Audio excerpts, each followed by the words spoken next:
నమస్కారం, సుఖీభవకు స్వాగతం. ఈరోజు సుఖీభవలో బైపాస్ సర్జరీని నివారించుకోవచ్చా?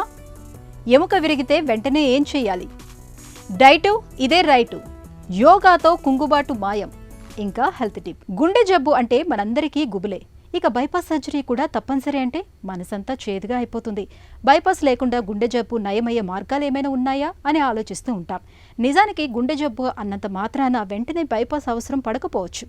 రక్తనాళాల్లో బ్లాకులు తక్కువ పరిమాణంలో ఉన్నప్పుడు చాలా వరకు మందులు, జీవనశైలి జాగ్రత్తలతోటే గుండె జబ్బును అదుపులో ఉంచుకోవచ్చు. గుండె జబ్బుతో బాధపడుతున్నప్పుడు బైపాస్ సర్జరీని నివారించుకునే మార్గాల గురించి ఇప్పుడు తెలుసుకుందాం.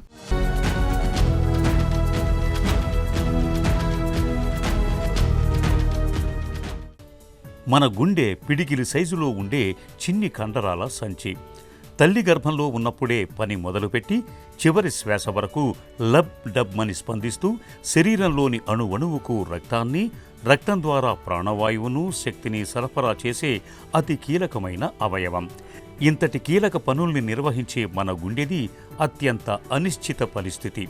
ఎప్పుడు ఏ విధంగా గుండెపై పిడుగులు పడతాయో చెప్పటం కష్టమే. ప్రపంచంలో గుండె జబ్బుల కేసులు భారతీయుల్లోనే ఎక్కువ. నిజానికి గుండెకు వచ్చి పడే చిక్కులన్నీ రక్తనాళాల్లో ఏర్పడే బ్లాకుల వల్లే.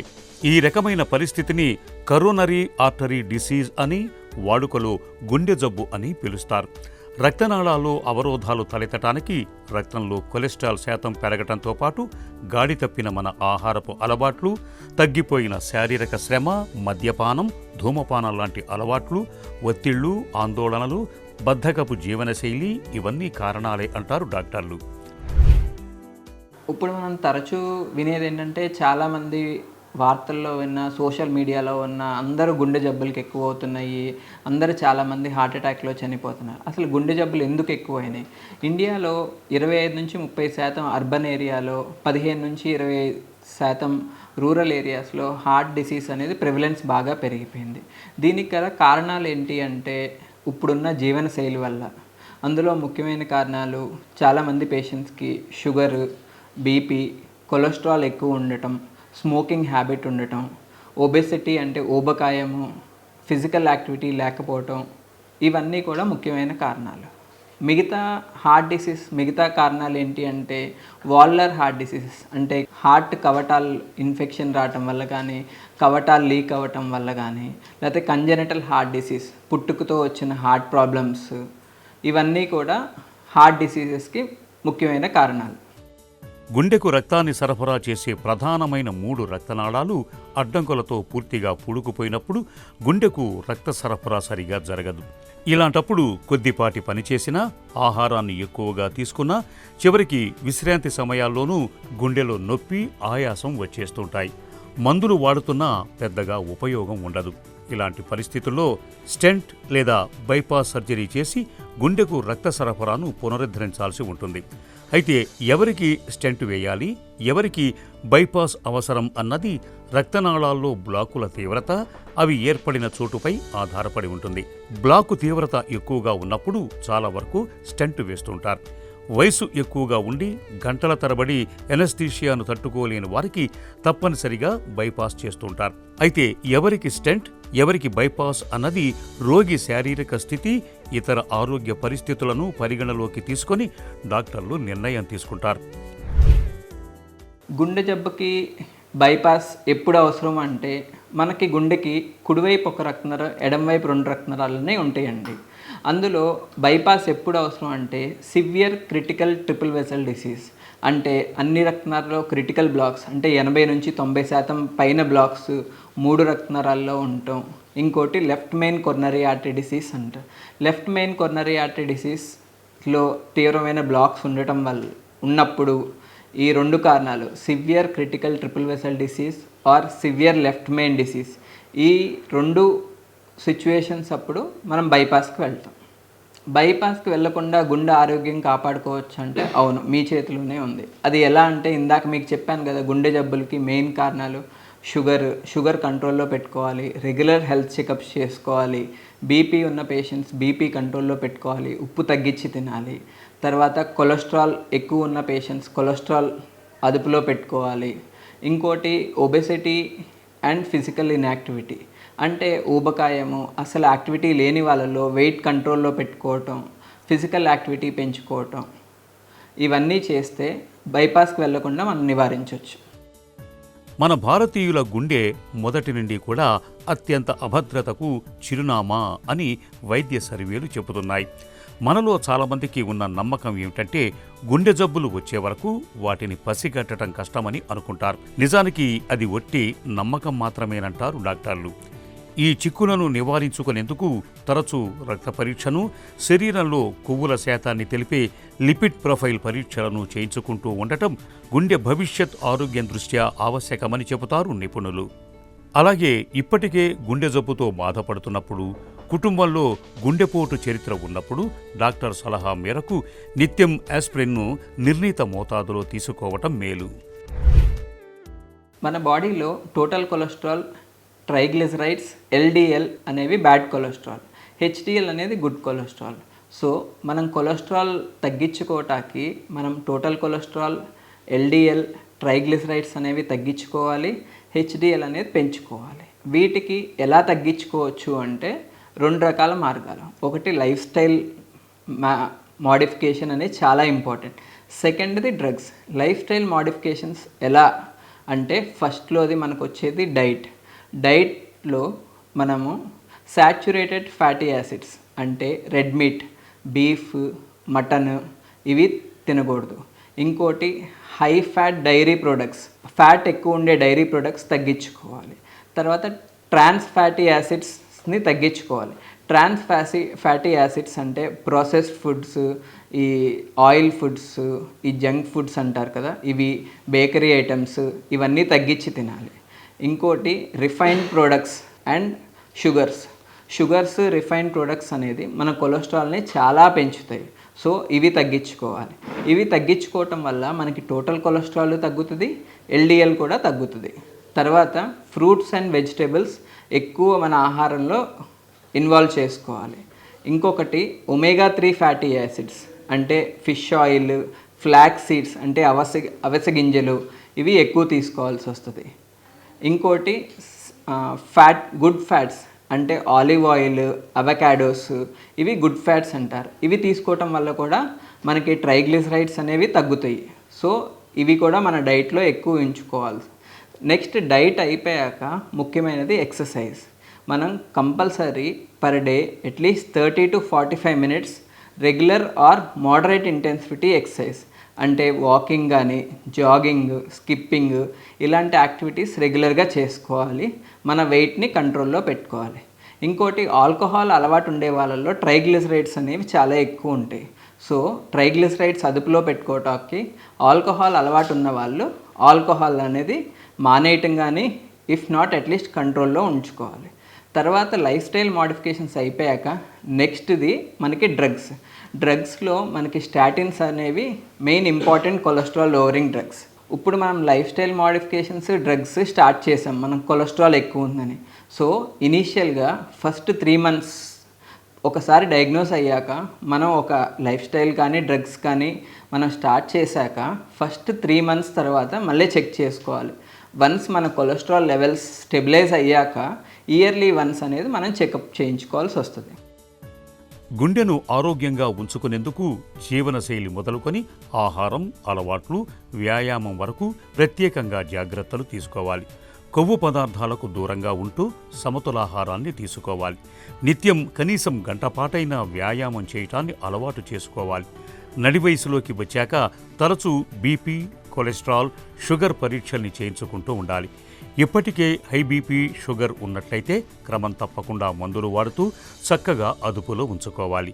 కుటుంబ సభ్యుల్లో ఎవరైనా గుండెపోటుతో చనిపోయి ఉంటే వారి వారసులకు కూడా గుండెపోటు వచ్చే అవకాశాలు 4 రెట్లు ఎక్కువగా ఉంటాయి. అటువంటి వారు తప్పకుండా గుండెకు సంబంధించిన ముందస్తు పరీక్షల్ని ప్రతి ఏటా చేయించుకుంటూ ఉండాలి. ఇలా అన్ని రకాలుగా జాగ్రత్తలు తీసుకుంటే గుండె జబ్బులు దరిచేరకుండా, గుండెపోటు భయం లేకుండా నిశ్చింతగా జీవనం గడపచ్చు. ఎముక విరిగినప్పుడు, ఫ్రాక్చర్లు అయినప్పుడు మనలో చాలా మందికి ఏం చేయాలో తోచదు, గందరగోళానికి గురవుతూ ఉంటారు. ఎముకలు అతుక్కునేందుకు మందులు, మాకులు, ఆకుపసర్లు, నాటుకట్టు కట్టించుకోవటానికి మొగ్గు చూపుతూ ఉంటారు. అలా చేయటం మంచిది కాదు. వాటి వల్ల ఎముక సరిగ్గా అతుక్కోకపోగా లేనిపోని సమస్యలు వచ్చి పడుతూ ఉంటాయి. నిజానికి ఎముక విరిగినప్పుడు ప్రథమ చికిత్సగా వెంటనే కొన్ని ప్రత్యేక జాగ్రత్తలు తీసుకుంటే మంచి ఫలితం ఉంటుంది. ఎముక విరిగినప్పుడు, ఫ్రాక్చర్లు అయినప్పుడు వెంటనే ఏం చేయాలో, ఏం చేయకూడదు ఇప్పుడు తెలుసుకుందాం.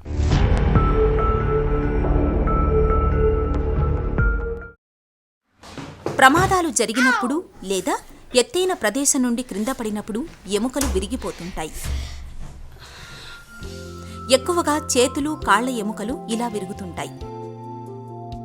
ఇలా ఏ కారణం చేతనైనా ఎముకలు విరగడాన్ని ఎముక విరుపు లేదా బోన్ ఫ్రాక్చర్ అని అంటారు. అయితే కొన్నిసార్లు ఏ కారణం లేకుండానే ఎముకలు బలహీనంగా ఉన్నందువలన కూడా విరగవచ్చు. ఇలా ఎముకలు ఫ్రాక్చర్లు అయిన సందర్భాలలో మనలో చాలా మంది బాధితుల్ని ఎలా పడితే అలా ఆసుపత్రికి తరలిస్తుంటారు. అలా చేయడం వల్ల ఎముకల్లో ఫ్రాక్చర్లు మరింతగా పెరిగే ప్రమాదం ఉంది. ఎముకలు విరిగినప్పుడు ముందుగా దెబ్బ తగిలిన చోట రక్తస్రావం అవుతున్నట్లయితే గాయాన్ని శుభ్రపరిచి రక్తస్రావాన్ని అరికట్టాలి. దెబ్బ తగిలిన భాగానికి విరిగిన ఎముక కదలకుండా కర్రబద్దలతో ఆధారం కల్పించాలి. జాగ్రత్తగా గట్టిగా కట్టుకట్టాలి. బ్యాండేజీ విరిగిన ఎముక మీద కాకుండా దానికి అటూ ఇటూ కట్టాలి. అయితే రక్త ప్రసరణ ఆగిపోయేంత గట్టిగా కట్టకూడదు.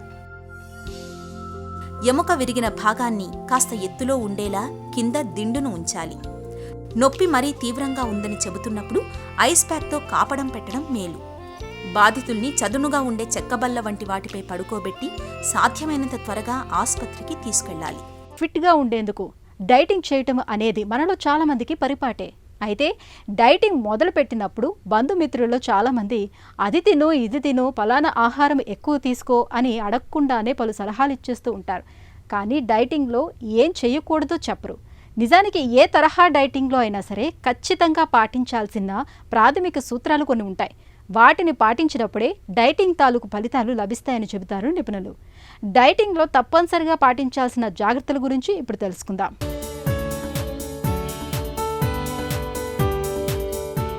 డైట్ చేయాలని చెప్పడం ఆలస్యం, సలహాలు సునామీలా చుట్టుముట్టేస్తాయి. ఆ ఆకు నములు, ఈ పండు కొరుకు అని అందరూ చెప్పడానికి ముందుకొస్తుంటారు. ఏం చేయాలో సలహాలు ఇచ్చేస్తుంటారు. కానీ డైటింగ్లో ఏం చేయకూడదో మాత్రం ఎవ్వరూ చెప్పరు. ఏ తరహా డైట్ ఫాలో అయినా సరే ఖచ్చితంగా పాటించాల్సిన ప్రాథమిక సూత్రాలు కొన్ని ఉన్నాయి. అవి లేకుండా చేసే డైట్లు సత్ఫలితాలు ఇవ్వకపోవడమే కాదు, కొన్నిసార్లు పరిస్థితి విషమించేలాగానూ చేయొచ్చు. అందుకే డైట్ ఏదైనా సరే కొన్ని జాగ్రత్తలు తీసుకోవడం మర్చిపోకూడదు. నిజానికి డైట్లో ఉన్నప్పుడు ప్రత్యేక అవసరాలు లేకపోతే ప్రోటీన్ ఎక్కువ తినాల్సిన పనిలేదు. రోజు తినే ఆహారంలో ఉండే ప్రోటీన్ సరిపోతుంది. అలాగే మిల్లెట్స్ని తీసుకుంటున్నప్పుడు అవి రోజు మొత్తంలో మనం తీసుకునే ఆహారంలో 3వ వంతు మాత్రమే ఉండాలి. అంతకంటే ఎక్కువగా తింటే దాన్ని జీర్ణించుకోవడానికి శరీరం ఇబ్బంది పడుతుంది. డైట్లో ఏది అతిగా తీసుకోకూడదు. అధిక బరువు ఉన్నప్పుడు రోజు తినే ఆహారాన్ని కాస్త మోతాదు తగ్గించడం, నూనె పదార్థాలకు దూరంగా ఉండడం, నడక వంటి తేలికపాటి వ్యాయామాలు చేయడం వంటి ప్రయత్నాలు చేయడం మంచిది. బరువు నెమ్మదిగా తగ్గడం మాత్రమే సరైన పద్ధతి. వేరే ఏ షార్ట్కట్స్ పాటించినా అవి శరీరానికి చేటే చేస్తాయి. చాలామంది డైటింగ్ పేరుతో భోజనానికి మధ్య 16 గంటలు 20 గంటలు తినకుండా ఉంటున్నారు. అది సరైన పద్ధతి కాదు. నిజానికి మన శరీరానికి కావలసిన శక్తి ఆహారం ద్వారానే లభిస్తుంది. ఏ డైట్ అయినా సరే రోజుకు 3 సార్లు ఆహారం తీసుకోవాలి. ఇక పళ్లెంలో 1% ధాన్యాలు, 1% ప్రోటీన్ ఇచ్చే ఫుడ్, సగం కూరగాయలు, పండ్లు ఉండేలా చూసుకోవాలి. అది ఆరోగ్యకరమైన డైటింగ్ పద్ధతి. ఎలా తిన్నా బ్రేక్ఫాస్ట్ ఉదయం 7 నుంచి 9 గంటల్లోపు, లంచ్ మధ్యాహ్నం 1 గంట నుంచి 2 గంటల్లోపు, రాత్రి భోజనం 7 నుంచి 9 గంటల్లోపు తినాలి. వేళకు తినడం కూడా చాలా అవసరం. డైటింగ్లో తినే ఆహారం మోతాదు మాత్రమే తగ్గించాలి. ఆహారాన్ని పూర్తిగా మానేయకూడదు. వయసు, చేసే పని, స్త్రీలా పురుషులా అన్నదాన్ని బట్టి ఒక్కొక్కరి శరీరం ఒక్కోలా స్పందిస్తుంది. పక్కవారి డైటింగ్ని చూసి ఎప్పుడూ వారిని అనుసరించకూడదు. లిక్విడ్ డైట్స్, ఫాస్టింగ్ డైట్స్ వంటివి అస్సలు చేయకూడదు. కొందరు ఫ్రూట్ డైట్ అని కేవలం పండ్లు తింటుంటారు. ఇది కూడా సరికాదు. డైటింగ్లో ఈ జాగ్రత్తలు మన ఆరోగ్యాన్ని చక్కగా ఉంచుతూనే నెమ్మదిగా బరువు తగ్గడానికి తోడ్పడతాయి. పరీక్షలు, ప్రేమలో విఫలమైనప్పుడు, ఆఫీసులో ఒత్తిడి ఎక్కువైనప్పుడు, ఆర్థిక బాధలు తట్టుకోలేనప్పుడు, పరువు ప్రతిష్టలకు భంగం కలిగినప్పుడు మనలో కొంతమంది ఆందోళన స్థాయిని దాటి తీవ్రమైన డిప్రెషన్లోకి వెళ్ళిపోతూ ఉంటారు. డిప్రెషన్ నుంచి బయటపడలేక చివరికి ఆత్మహత్యలకు సైతం సిద్ధపడుతూ ఉంటారు. మన దేశంలో సుమారు 20% మందికి పైగా మానసిక కుంగుబాటుతో సతమతమవుతున్నారని ఒక అంచనా. అయితే నిత్యం కొన్ని ప్రత్యేకమైన యోగాసనాల్ని సాధన చేస్తూ ఉంటే మానసిక కుంగుబాటు నుంచి తేలికగానే బయటపడొచ్చని చెబుతారు నిపుణులు. కుంగుబాటును జయించే యోగాసనాలు, వాటి సాధనలో మెలకువల గురించి ఇప్పుడు తెలుసుకుందాం.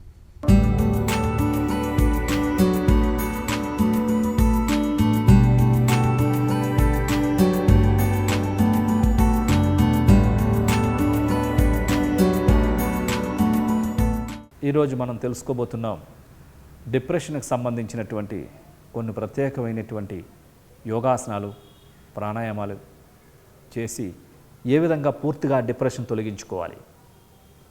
ఈ డిప్రెషన్ అనేటటువంటిది సమాజంలో, ఇంట్లో, వ్యాపారంలో, సమాజంలో జరిగేటటువంటి వివిధమైన వ్యతిరేక పరిస్థితులు మనస్సు మీద కలగజేసినప్పుడు, ఇంకా మానసిక డిప్రెషన్ ఏర్పడినప్పుడు అది శరీరంలో అన్ని గ్రంథుల్ని దెబ్బతీస్తుంది. తద్వారా శారీరక రకమైనటువంటి అనేక సమస్యలకి గురి కావాల్సిన పరిస్థితి ఏర్పడుతూ ఉంటుంది. కాబట్టి ఇలాంటి డిప్రెషన్స్తో ఉన్నటువంటి వాళ్ళు తక్షణమే ఆ డిప్రెషన్స్ తొలగించకపోతే అది మరిన్ని సైకోసమాటిక్ డిజార్డర్స్గా మారి మరిన్ని రోగాలు తీసుకొచ్చే అవకాశాలు ఎక్కువగా ఉన్నాయి. మరి ఇలాంటి డిప్రెషన్స్ని తక్షణమే పారద్రోలేటటువంటి కొన్ని అద్భుతమైనటువంటి యోగాసనాలు ఉన్నాయి. మీరు ఆ యోగాసనాలని 3 రోజుల నుంచి వారం రోజులు ప్రాక్టీస్ చేయండి శ్రద్ధ పెట్టి. తక్షణమే మీ డిప్రెషన్లో మార్పు వస్తుంది. డిప్రెషన్కి సంబంధించినటువంటి కొన్ని ప్రత్యేకమైనటువంటి యోగాసనాలు ఏ విధంగా చేయాలో ఇప్పుడు మనం చేసి చూద్దాం. అందులో భాగంగా శశాంకాసనం, ఊర్ధ్వపాదహస్తాసనం మరియు భ్రామరీ ప్రాణాయామం, వాటిని ఇప్పుడు ఏ విధంగా చేయాలో చేసి చూద్దాం. ముందుగా శశాంకాసనం, ఇది వజ్రాసనం మీదుగా చేసేటటువంటి ఆసనం. ముందుగా దండాసనానికి రావాలి. కాళ్ళు 2 స్ట్రైట్గా తెచ్చుకోవాలి. ముందుగా ఎడం కాళ్ళను ఫోల్డ్ చేసి ఎడం కాలు జతలో కుడి కాలుని కూడా ఫోల్డ్ చేయాలి. పాదాలు 2 జతలో ఉంటాయి, 2 బటన్ వేలు జతలో ఉంటాయి. పాదాలు 2 వీ షేప్లో ఉంటాయి, వెన్ను నిటారుగా ఉంటుంది, షోల్డర్స్ రిలాక్స్గా ఉంటాయి. ఈ స్థితిలో 2 చేతులు మోకాళ్ళ పైన స్ట్రైట్గా ఉంచుకోవాలి. ఇప్పుడు శ్వాసను తీసుకుంటూ హ్యాండ్స్ని 2 రేజ్ చేయాలి. ఇప్పుడు శ్వాసను విడిచిపెడుతూ నిదానంగా ముందుకు వంగాలి.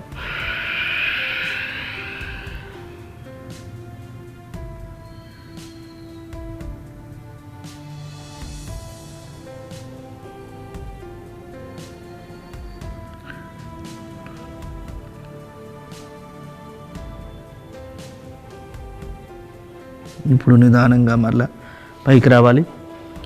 శ్వాసను తీసుకుంటూ మరలా అప్పుడు శ్వాసను విడిచిపెడుతూ నిదానంగా ముందుకు వంగాలి.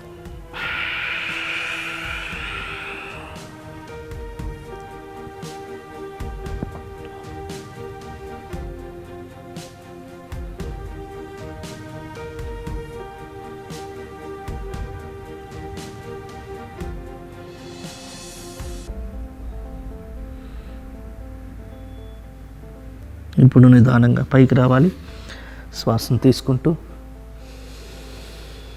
శ్వాసను విడిచిపెడుతూ హ్యాండ్స్ 2 కిందకి దించాలి. ఇప్పుడు ఊర్ధ్వపాదహస్తాసనం నిలబడి చేస్తాం. వజ్రాసనం నుంచి బయటికి రావాలి.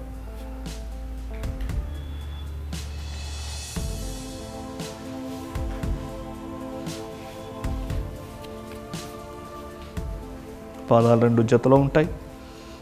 పాదాలు రెండింటి మధ్య 2 to 3, 4 ఇంచెస్ గ్యాప్ ఉండాలి. 2 చేతులు ముందుగా నమస్కార స్థితిలో తీసుకొని రావాలి. ఈ స్థితిలో నిదానంగా శ్వాసను తీసుకుంటూ హ్యాండ్స్ 2 కూడా రేజ్ చేసి ఊర్ధ్వాసనం అంటే ముందు వెనక్కి వెళ్ళాలి.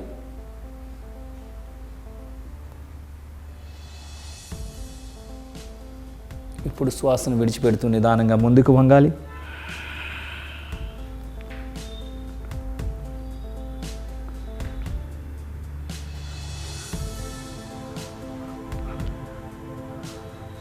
ఇప్పుడు నిదానంగా మరలా శ్వాసను తీసుకుంటూ పైకి రావాలి. పూర్తిగా వెనక్కి వెళ్ళాలి.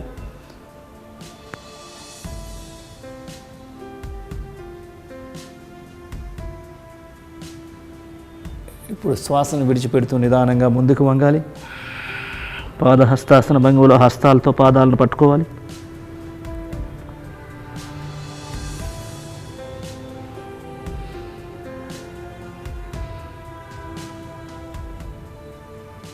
ఇప్పుడు నిదానంగా యథాస్థానానికి రావాలి.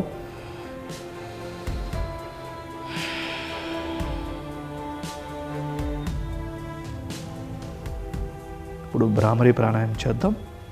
సుఖాసనంలో కూర్చొని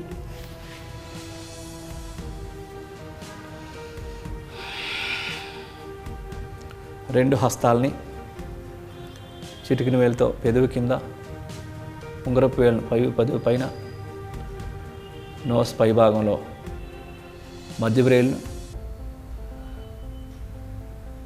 కంటి పైన చూపుడు వేలు ఉంచి బొటన వ్రేలుని చెవి భాగంలో ఉంచాలి. పూర్తిగా శ్వాసను తీసుకోవాలి. శ్వాసను తీసుకున్న తర్వాత పెదవులు 2 క్లోజ్ చేసి శ్వాసను విడిచిపెడుతూ గొంతు నుండి శబ్దం చేస్తూ హమ్మింగ్ సౌండ్ చేస్తూ విడిచిపెట్టాలి. పూర్తిగా ముందుగా శ్వాసను తీసుకోవాలి.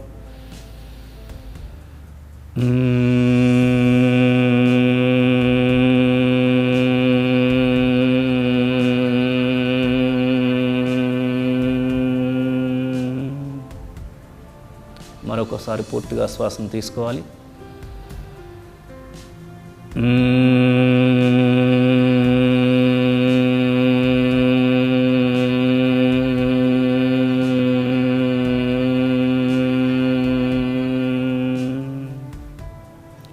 మరొకసారి పూర్తిగా శ్వాసను తీసుకోవాలి.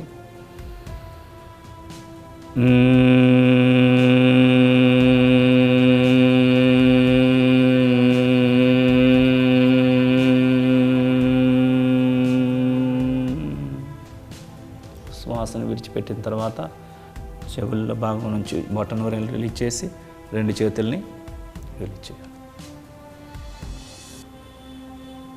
చూసారు కదండి, ఈ శశాంకాసనాన్ని కనుక ప్రతిరోజు 5 సార్లు మీరు సాధన చేసినట్లయితే తక్షణమే మీ డిప్రెషన్, మానసిక ఆందోళన తగ్గిపోతుంది.